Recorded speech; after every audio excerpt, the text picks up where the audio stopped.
Hi guys, good morning. So, I am getting ready. Kaya get ready with me. Gagamit ko ni guys for the toner.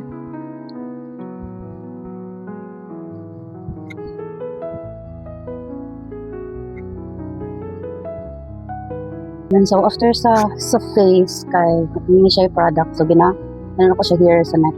Kaya sayang ko ng product kaya. Okay, so after the toner, I have here the YOU Radiance Glow Illuminating Serum. So, itong pagdamay ani.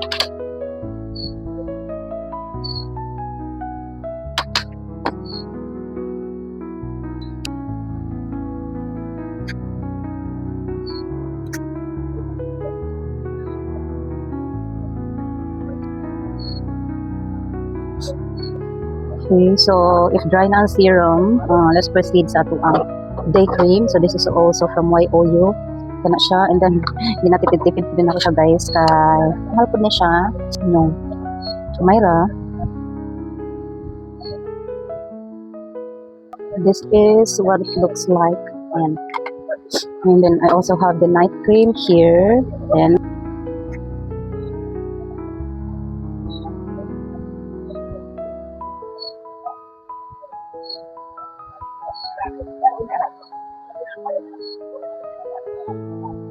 ayan.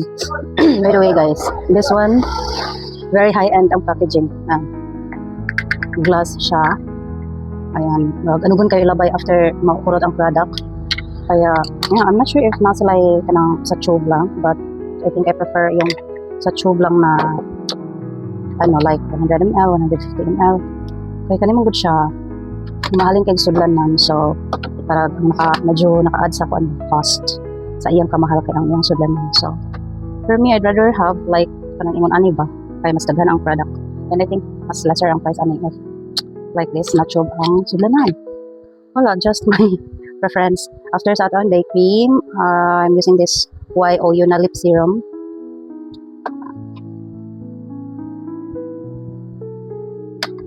Yan. Serum na siya guys, pero na siya tint. And then, pinapagamit na ako ng husband ani kay dark yung lips. So, para mag-heal. May sakit. Basta, kawawa naman na. So, day cream is done. And then, this is the sunscreen na akong gamitin today. This is from Bevel Sun Expert. This is tinted sunscreen. So, yan itong gamitin for today.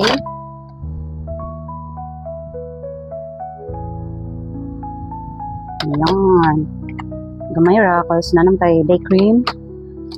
And then, gamitan ako siya ani na foundation brush para ma-even out lang siya sa akong face. But before that, ato siyang bigyan ng brush. Okay.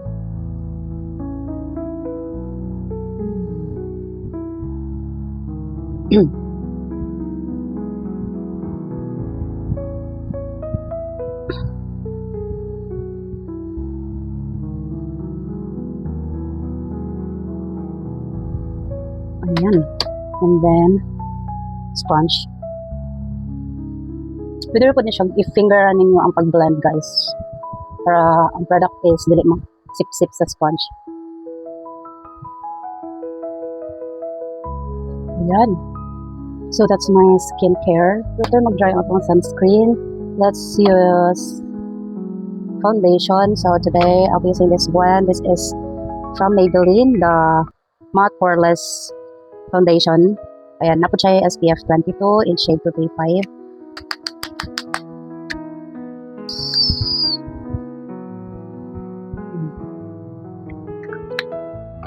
And then with the same brush, ito siya ito sa akong face.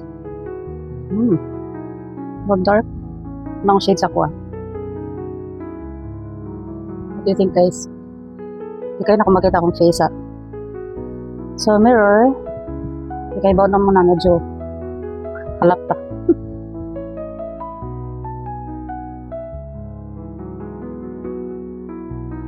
So foundation is done. And next is concealer. I'm gonna use this. This is my concealer also from YOU. This is the Nutri-Wear Complete Cover Concealer.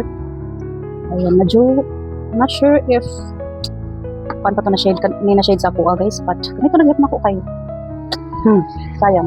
So I'll put some here at that. It's under eye lang here.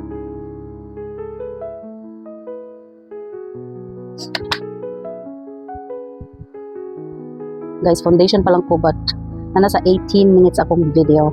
So yung anak ko kadugay mag makeup like makano ko ng uban ba ga-post like mga 5 minutes na 3 minutes or 5 minutes na mga makeup videos. Huy, yun sa mga nila. Okay.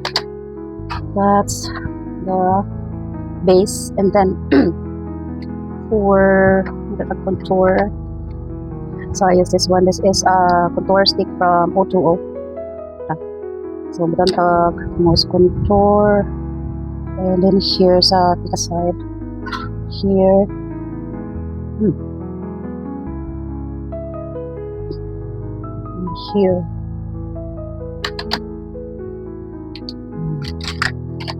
And let's blend it.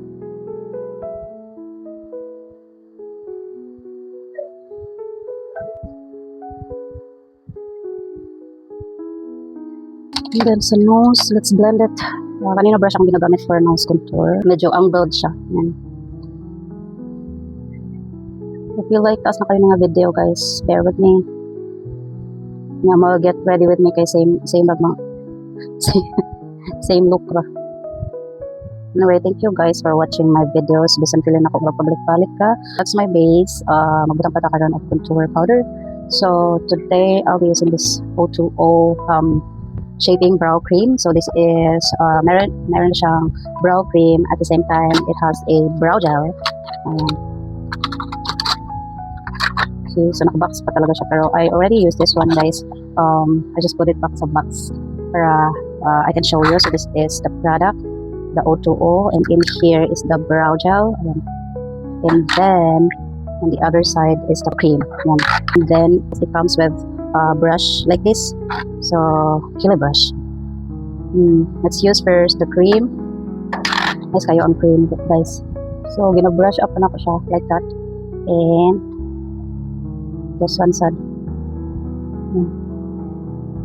and then look at that, really cool.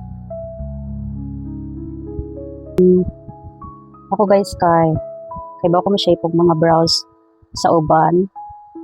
But I can't really shape my own brows like precisely, I would say. Pa-shape ko pero dili pantay.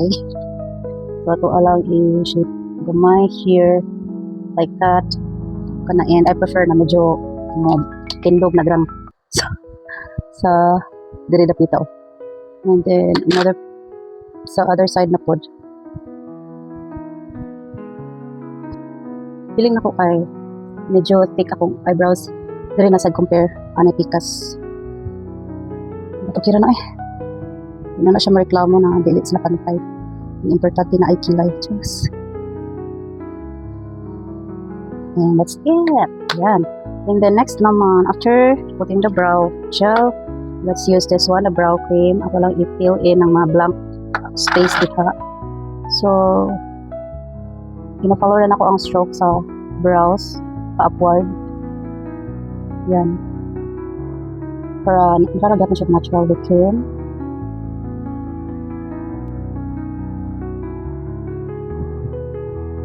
Ang pinakamakadugay na ko if mag-makeup ko guys kay ang kilay dyan. Okay guys, so that's my kilay. So by the way, this is the shade 02. Ayan, nude brown ang akong ipili. So, and that's how it looks like sa ako ang kilay. Then after that, gamit ko gamay concealer to sa ato ang sa kilid sa kilay. I'll use this brush. Then, kung ang tagamay, diriras kung ano kong kikuha para pilok ba. And then, for the product here, then also here, para mas ma-define pa siya, mas ma-forma.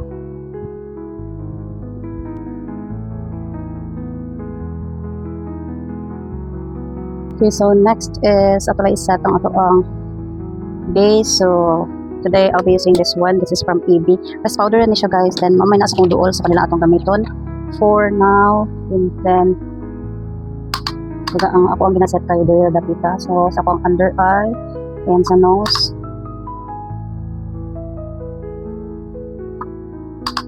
that sa chin. So for the eyeshadow today, I'm gonna use this palette. This is from Kim Yu's na palette. Ayan. Beautiful. Right?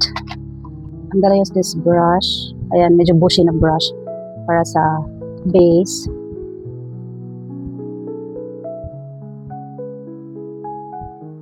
And the next is, I'm gonna use this one.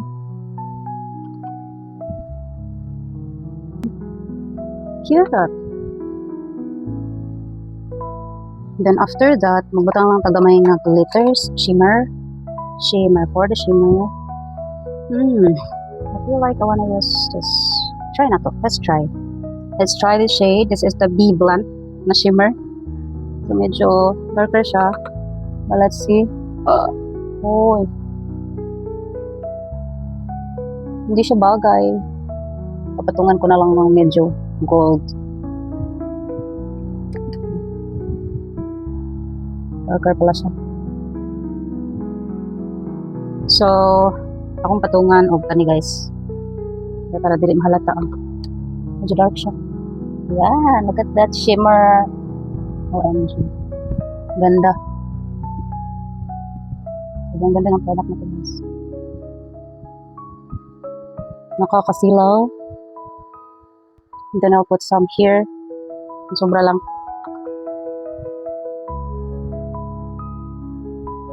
Maglagay guys ng medyo pa-wing. Ayan.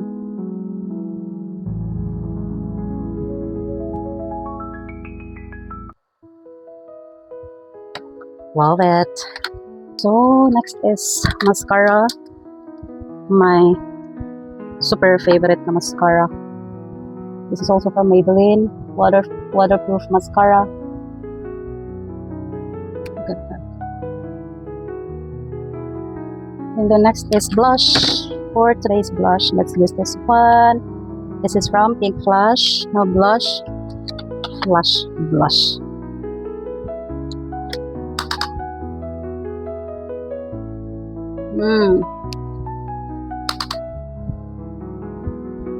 Ganda nito guys. Let's put powder contour. So this is also from Pink Flash. And guys, this is a testament na maganda ang products eh. Ubos na siya. Magkasabay kong binili tong blush na to and contour. Unang ubos ang contour.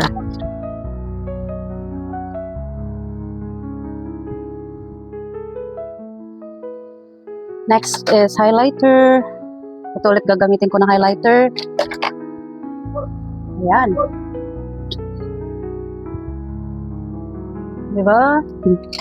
And then, you see my finger.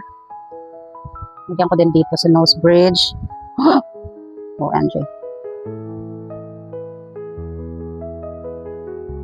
Okay, so for the lippy, I'm gonna use this one. This is from MAC in the shade Paprika. And di kayo na ko mapasa na ako yung sa Paprika. But this one is a gift from my husband's college friend na from the US.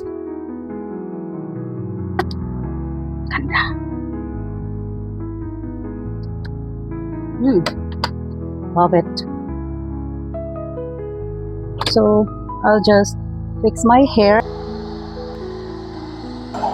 Okay guys, so hair is dry. Medyo damp pa sa ubos pero this is okay now. This is the final look, and for the final touch up, so I'll just use this black truffle setting spray from Jimilan. So ang set ng ato ang makeup.